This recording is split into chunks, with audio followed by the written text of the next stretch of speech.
খবরদার আমার কথা অমান্য করে এক পাও সামনে দিবি না। তুমি আমাকে বাধা দিও না মা, আমার যেতে হবে। ভালো হবে না বলে দিচ্ছি। ভালো হবে না। খারাপের আর বাকিটা আছে কি মা? কুকুরের মতো মারতেছে ছেলেটাকে, আমার যাইতে হবে ওইখানে। শিহাব তোর বড় ভাই, তোর মঙ্গলের কথা চিন্তা করে ওই বেয়াদবটাকে যদি 2-4টা চট থাপ্পড় দেয় না, তাতে কোনো মহাভারত অশুদ্ধ হয়ে যাবে না। তাহলে তোমার আর ভাইয়ের মধ্যে তো কোনো পার্থক্যই রইলো না। তো তুমিও যাও, যে ছেলেটাকে মেরে আসো, যাও। আমি তোর থেকে কোনো উপদেশ শুনতে চাচ্ছি না, তুই তোর ঘরে যা। যাবো না মা, আমি তোমার কোনো কথা শুনবো না। সোমা, চিৎকার কেন করতেছো মা? তুমি কেন বুঝতেছো না?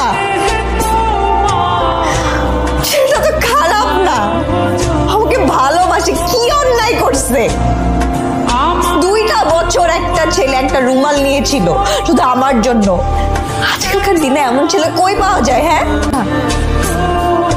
ছেলেকে মেরে ফেলবে মা। মা ওইটা ডিজার্ভ করে না। আমি কিচ্ছু যাই নাই, শেষবার মতো তোমার